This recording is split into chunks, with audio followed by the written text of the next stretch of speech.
Guys तो Bhojpuri industry में एक ऐसा सॉन्ग भी आ चुका है जो कि 150 मिलियन से भी ज़्यादा चल चुका है, यानी कि 150 मिलियंस क्रॉस कर चुका है।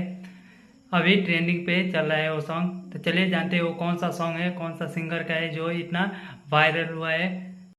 Hello guys, welcome back to my YouTube channel. आप सभी के साथ जुड़ चुके हैं फिर एक नए वीडियो के साथ। तो चलिए वीडियो को शुरू करते हैं और जानते हैं कौन सा सॉन्ग है।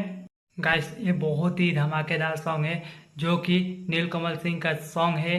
इसका टाइटल है मरून कलर सरिया। मरून कलर सरिया ऐसा सॉन्ग है जो कि टोटली भोजपुरी यानी कि बिहारी कल्चर के अनुसार इसको इस सॉन्ग का मेल सिंगर है नीलकमल सिंह एंड कल्पना पटवारी जो डुइट की है।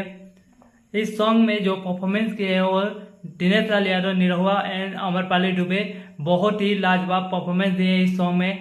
इस सॉन्ग में जो सीन यूज किया गया है वो टोटली गांव का सीन यूज किया गया है, जैसे खेत खलिहान नदी बगीचा ये सब यूज किया गया है उस सॉन्ग में, जो कि काफ़ी अट्रैक्टिव लग रहा है और बिहारी कल्चर दिख रहा है। ये सॉन्ग ऐसा है कि इस पे काफ़ी सारे रील्स बन रहे हैं, बन चुके हैं, अभी तक करोड़ों रील्स बन चुके हैं, मिलियंस में रील्स बन चुके हैं, शॉर्ट्स बन चुका है। बहुत ही अच्छा परफॉर्मेंस दे रहा है ये सॉन्ग। अभी तक आप लोग इस सॉन्ग को नहीं सुने तो सॉन्ग को सुनिए। तो ये था आज के वीडियो, मिलते हैं फिर से एक नए वीडियो के साथ जो कि नीलकमल सिंह का सॉन्ग था मारून कलर सरिया, जिसका टाइटल है, जिसका बोल है। तो मिलते हैं फिर से एक नए वीडियो के साथ।